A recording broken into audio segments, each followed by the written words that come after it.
Bonjour, je suis Alan Rich. Nous sommes cette semaine dans la troisième partie d'une série sur la conversion. Vous êtes à l'émission C'est dans la Bible sur tvjesuchrist.com. Ne manquez pas les épisodes précédents en allant sur la page des archives. Nous étions la semaine prochaine au milieu du sujet du troisième point, qui est de comprendre que Jésus-Christ a payé ton péché sur la croix. Nous avons vu le point numéro 1, qu'il faut que tu réalises que tu es pécheur. Le point numéro 2, de comprendre la conséquence du péché. Et là, nous allons achever le troisième point, de réaliser, de comprendre comment et pourquoi Jésus-Christ a pu payer ta dette, a pu payer tout ton péché sur la croix. Nous avons vu donc, nous sommes arrêtés dans Hébreux 7, 25, que Jésus peut te sauver parfaitement, toi qui t'approches de Dieu, par Jésus, par lui, car il est toujours vivant pour intercéder en ta faveur. Amen. On voit aussi dans 1 Pierre 2, 24, que c'est Jésus qui a porté lui-même tes péchés en son corps sur le bois, afin que, mort au péché, tu vives pour la justice. Amen. Lui par les meurtrissures duquel tu as été guéri. Par ces meurtrissures. Et non seulement, on pense souvent, je sais bien, quand on pense aux meurtrissures, on pense aux meurtrissures physiques. Mais j'ai dit la semaine passée que Jésus n'a pas seulement été meurtri dans son corps, mais il a été meurtri dans son âme et il a été meurtri dans son esprit. C'était une meurtrissure totale. Je pense que Jésus-Christ a souffert beaucoup plus, a payé un prix beaucoup plus grand qu'une majorité de chrétiens pensent. Sinon, on ne se comporterait pas de la manière dont on se comporte. C'est un peu, pour certains, on a peut-être eu une conversion à la légère. Dire, tu sais que tu n'es pas parfait? Ah bon, oui, mais Jésus est mort sur la croix, viens à lui et puis tout va aller. Ah bon, super, je suis content, Jésus est mort. Mais tu as peut-être besoin d'une conversion plus profonde. La conversion, pour moi, ce n'est pas simplement une chose qui se passe une fois dans la vie, pendant une réunion ou en lisant la Bible, et qui se passe entre 5 minutes ou quelques jours, et qu'on a tout compris. C'est plus on avance dans la vie chrétienne, plus on doit se convertir profondément et comprendre notre état et comprendre ce que Jésus a fait sur la croix et comprendre la grâce.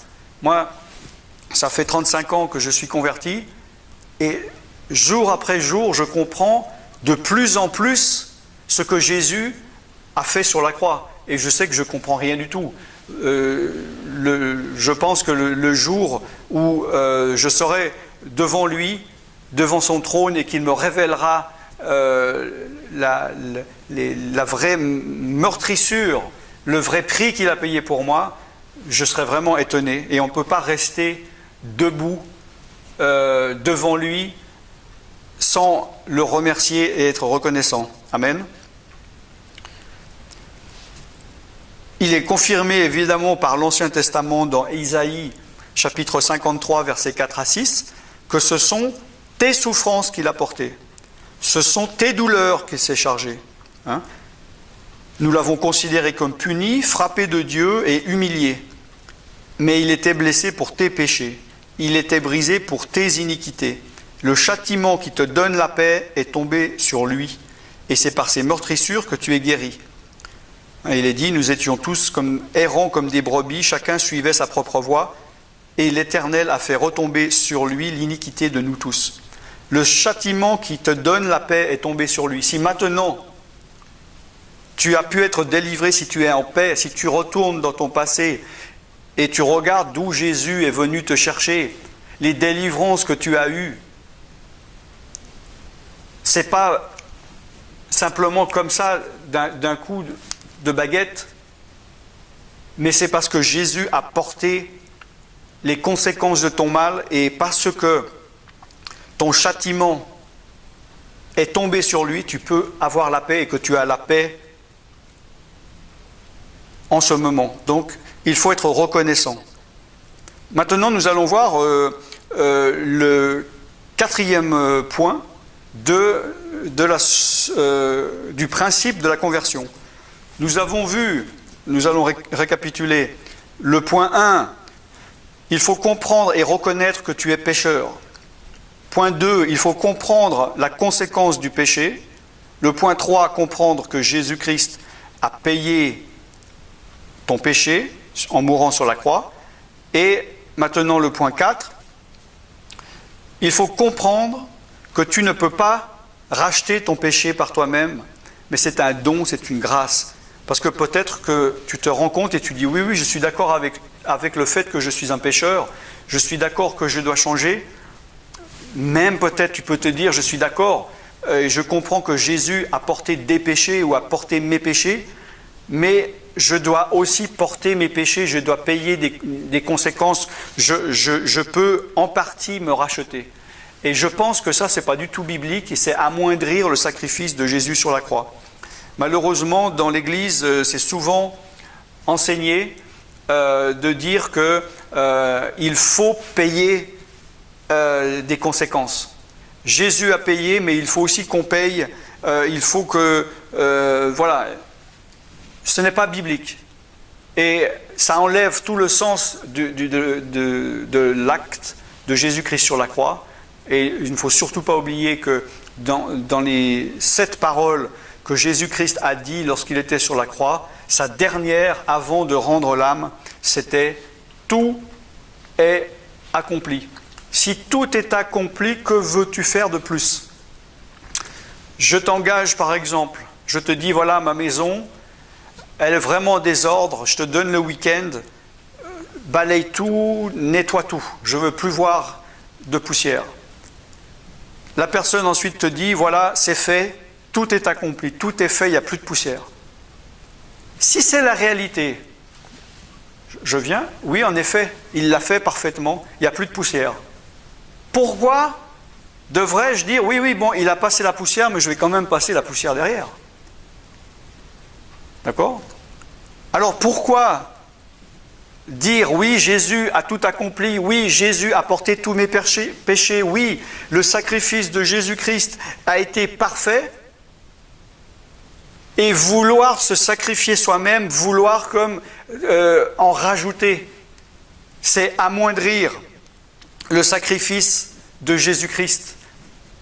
C'est très important qu'il faut comprendre que tu ne peux pas te racheter toi-même. Je parle là, comme je l'ai dit, non seulement aux personnes qui viendraient, qui sont en train de venir à Jésus et qui se convertissent, mais je parle aussi aux chrétiens, parce qu'il y a des chrétiens qui vivent des choses terribles, parce qu'ils viennent à Jésus, ils comprennent le principe du péché, bon, je suis pécheur, voilà, je me convertis, je suis né de nouveau, voilà. Mais une fois qu'ils sont chrétiens, c'est comme si là on ne leur pardonne plus rien. C'est comme s'ils devraient être parfaits immédiatement. Il y a beaucoup d'enseignants, malheureusement, qui disent maintenant tu ne peux plus être imparfait.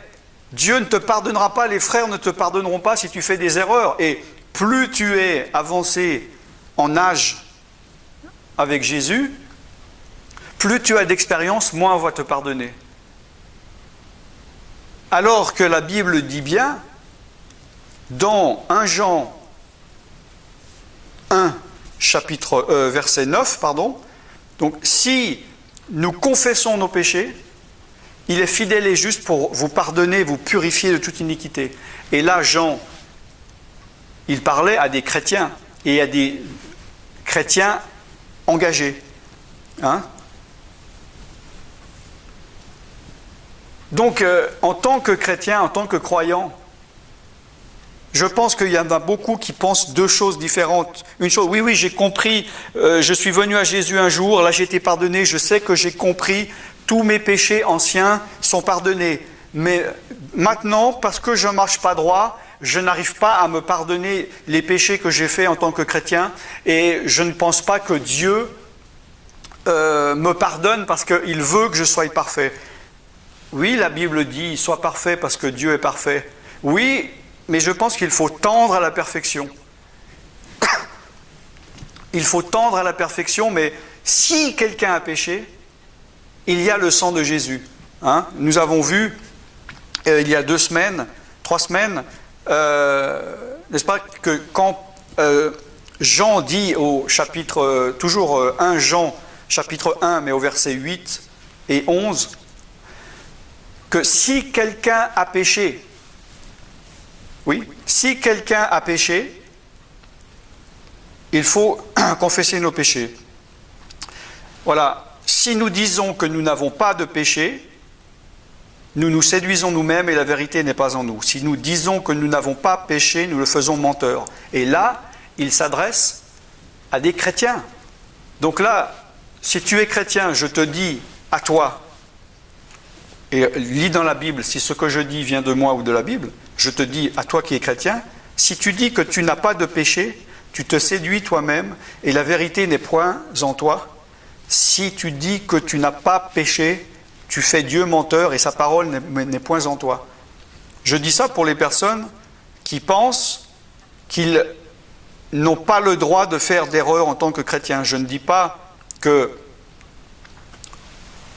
faut pécher ou que je dis qu'il faut avoir de la permissivité par rapport au péché. Pas du tout. Je dis que si nous péchons, si nous faisons une erreur, parce que nous sommes imparfaits, nous devons savoir, et tu dois comprendre, que Jésus est là, il est vivant, et il intercède en ta faveur, et si tu confesses tes péchés, il est fidèle et juste, non seulement pour te pardonner, mais en plus te purifier de toute iniquité. Amen. Donc, c'est un don, c'est une grâce, ce pardon, et il faut que tu puisses te pardonner vu que Dieu t'a pardonné. Il y a beaucoup de personnes, comme des catholiques, des bouddhistes, des hindouistes, qui pensent qu'en faisant de bonnes actions, ils peuvent rétablir des erreurs ou des péchés qu'ils ont faits. Nous verrons ceci dans une autre émission sur le sujet de la foi et des œuvres. Mais nous voyons que dans Ephésiens chapitre 2, versets 8 et 9, que c'est par la grâce que tu es sauvé. C'est par le moyen de la foi. Et cela ne vient pas de toi. C'est le don de Dieu. Ce n'est pas par tes œuvres afin que personne ne se glorifie. Donc tu es sauvé par la grâce. Le fait que tu aies entendu parler de Jésus, c'est une grâce. Mais le fait que tu aies voulu changer, que tu aies été attiré à Jésus, c'est une grâce aussi. Tu ne peux pas te dire, moi je suis chrétien, je suis meilleur que mon voisin parce que lui il a entendu parler de Jésus et il n'est pas venu à Jésus. C'est une grâce que tu sois sauvé. C'est par le moyen de la foi, et la foi c'est un don aussi. Et cela ne vient pas de toi, c'est le don de Dieu. C'est écrit dans la parole de Dieu. Ce n'est pas par les œuvres afin que personne ne te se glorifie. Tu n'es pas sauvé par tes œuvres. Et en tant que chrétien, tu n'es pas pardonné parce que tu vas faire des œuvres. Tu ne peux pas dire « Oh là là, j'ai une dette de péché, je vais augmenter ma dîme, je vais donner des dons, je vais aller en mission, je vais nettoyer l'église pendant une année pour que Dieu me pardonne. » On ne peut pas. C'est seulement par le sang de Jésus que tu peux être pardonné. Amen. On voit aussi dans Romains 3 à 24, nous sommes justifiés par la grâce de Dieu, par le moyen de la rédemption qui est en Jésus-Christ. Nous sommes justifiés par la grâce. Qu'est-ce que la grâce ? Une grâce, c'est une faveur non méritée. Amen. Et dans Romains 6, 23, le don gratuit de Dieu, c'est la vie éternelle en Jésus-Christ, notre Sauveur, notre Seigneur. Le don gratuit. Don, ça veut déjà dire cadeau. Et là, il est dit, tu te rends compte, un cadeau gratuit. Est-ce que tu as déjà fait un cadeau à quelqu'un pour ensuite lui dire « tu me dois 10 €? Est-ce que c'est un cadeau? Donc là, c'est vraiment, il insiste vraiment que c'est un don gratuit. Tu ne peux pas donner quelque chose. Il se peut peut-être, je vais te dire, tiens, je vais te donner, est-ce que tu peux me donner un coup de main? Oui, tu viens de me donner un coup de main, comme ça, par amitié. Puis après, je pourrais te dire à la fin, tiens, tu m'as quand même aidé, voilà 100 €. Mais si la personne, elle dit non, non, non, c'est vraiment un coup de main gratuit, tu ne me dois rien et je ne veux rien prendre. Un cadeau, c'est par définition gratuite. Et là, c'est un don qui est gratuit. Le fait d'être justifié, le fait d'avoir reçu la vie éternelle. Amen. Et cela amène au point final, qui est le point numéro 5, qui est que tout ce processus doit amener à la repentance. Alors, la repentance est un point mal compris, c'est pour ça que nous allons y dédier une émission complète la semaine prochaine sur ce 5e et dernier point. Donc je me réjouis de vous retrouver la semaine prochaine pour parler du sujet de la repentance. Je suis Alan Rich, vous êtes dans l'émission C'est dans la Bible et je vous revois la semaine prochaine. Soyez bénis, merci beaucoup. Bye bye.